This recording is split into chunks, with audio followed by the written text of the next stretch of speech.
내 집 마련, 평범한 이들의 꿈은 천정부지로 오르는 집값에 좌절되기 일쑤입니다. 그런데 수년 전 당장 목돈 마련이 어려운 이들을 위한 분양 전환 공공임대 아파트가 인기였습니다. 분양금과 월세를 내고 5년이나 10년 정도 거주하면 시세보다 저렴한 가격에 우선 분양해주기 때문인데요. 당시 주택도시기금이라는 공적 자금이 투입돼 LH와 민간건설사 여러 곳이 전국에 분양 전환 공공임대 아파트를 지었는데요. 그런데 최근 막상 분양 시점이 다가오니 분양 가격을 놓고 곳곳에서 갈등이 불거지고 있습니다. 사업자는 시세에 가깝게 파려고 하고 수많은 임차인들은 각종 이유로 부적격 판정을 받아 당초 계획된 저렴한 가격에 분양을 받을 수 없게 돼서인데요. 이 같은 부작용이 전국에서 속출하자 지난해 말 정부는 5년이나 10년의 단기 공공임대 아파트는 더 이상 추진하지 않기로 했지만 그동안 분양날만 손꼽아온 일부 임차인들은 내 집 마련이 무산될 위기에 처해 있습니다. 탐사 K, 이번에는 공공성은 사라지고 수익 사업으로 전락한 분양전환 공공임대 아파트 문제를 심층 취재했습니다. 지난 2008년 완공된 광양의 분양전환 공공임대 아파트입니다. 당시 미분양이 되자 건설사는 중간 입주 세대에 대해서도 우선 분양권을 주겠다며 수시로 임차인을 모집해왔습니다. 우선 분양 자격을 우리가 받을 수 있냐고. 그랬더니 당연히 빈집에 들어오는 거니까 된다고. 집을 이제 마련할 수 있는 기회가 우리가 이렇게 정말 운이 좋게 막차를 탔구나 이런 마음, 그런 마음으로 이제 계약을 했죠. 그런데 지난 2017년 분양 전환을 채 1년도 남기지 않은 채 건설업자가 임대사업자인 전기산업에 아파트를 통째로 매각했습니다. 이후 전기산업이 우선 분양자로 인정한 세대는 전환 대상 전체 521세대 가운데 절반 정도뿐. 나머지는 거주기간 미충족 등을 이유로 부적격 판정을 내렸습니다. 전기산업은 관련 법에 따라 부적격 세대를 출원했다는 입장. 하지만 임차인들은 우선 분양 세대 수를 줄이고 일반 분양 수를 늘려 더 많은 이익을 챙기기 위한 것이라며 맞섰습니다.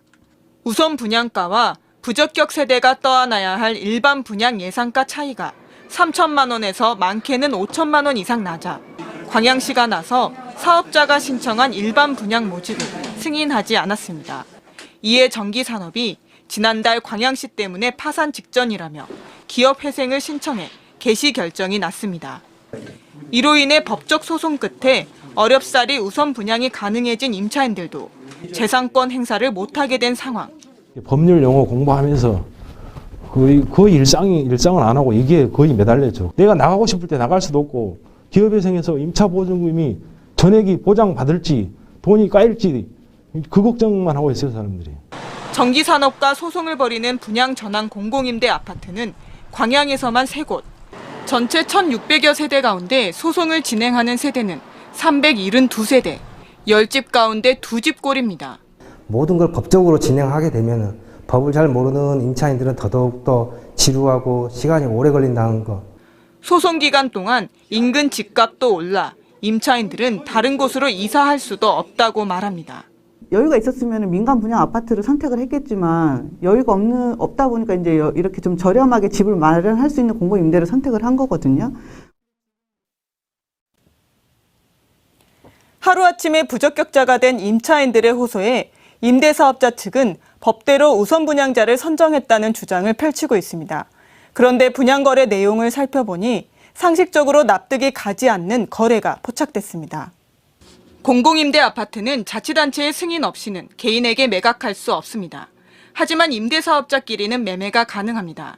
광양의 이 아파트에서는 이렇게 법의 맹점을 노린 거래가 공공연히 이뤄졌습니다.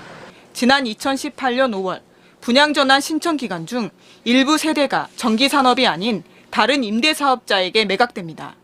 A업체가 17세대를 27억 3,700만 원에 사들여 B업체에 4,250만 원을 더 받고 팔아 넘깁니다. 한 세대당 1억 6,350만 원에 거래한 건데 이 가운데 일부 세대는 개인 임대사업자에게 2억 2천만 원에 팔리기도 했습니다. 단 하루 만에 아파트 매매가가 1억 6,100만 원에서 2억 2천만 원으로 치솟은 겁니다. 광양시가 승인한 분양 전환가인 1억 5,100만 원보다 30%나 비싼 가격입니다. 이런 식으로 2달 동안 거래된 아파트는 175세대. 광양시가 법에 따라 매각 신고를 하지 않았다며 과태료를 처분했지만 임대사업자들은 소송을 제기했고 법원은 임대사업자 손을 들어줬습니다. 분양 전환 시기에 맞춰 매매가를 높인 수상한 거래들. 해당 임대사업자들이 왜 이 집을 사들여 하루 만에 팔았는지 이유를 듣기 위해 법인 등기에 기재된 부산과 전주 사무실로 찾아가 봤습니다. 두 곳 모두 전혀 다른 사업체가 들어서 있습니다. 임대도 아무것도 없었어요. 아, 빈 사무실이었어요. 예. 경매로 가서 얘가 가져오거든 그 사람들 더 모르고 그냥 가. 뿐만 아닙니다. 부적격 판정을 받은 세대끼리 개인 임대사업자로 등록한 뒤 매각하도록 했다는 주장도 나왔습니다. 실제 위아래층 거주인이 서로 살고 있는 세대를 바꿔 판 교차 매각도 확인됐습니다. 광양시 승인가보다 2천만 원 정도 비싼 금액입니다. 우리는 임대사업자 매각에 상관이 없는데 제일 좋은 거는 사는 사한테 넘기는 게 제일 좋은데 법적으로 그렇게 안 되다 보니 형법을 쓰는 거예요 지금 이게 우리가. 전기산업 측은 광양시가 일반 분양 모집 공고 승인을 해주지 않아 자금 확보가 어려워 임대사업자에게 매각을 해왔다고 밝혔습니다. 재원 마련을 해서 그건 팔았어요. 근데 말씀드린 대로 저희는 고육책이에요. 법이 허용하는 일반 분양을 하면 훨씬 더 효율적이고 여러 가지 부대 비용도 줄 거 아닙니까? 또 교차 매각에 대해서는 사후에 보고를 받았다며 분양 대행업체가 진행한 일이라고 해명했습니다. KBS 뉴스 곽선정입니다.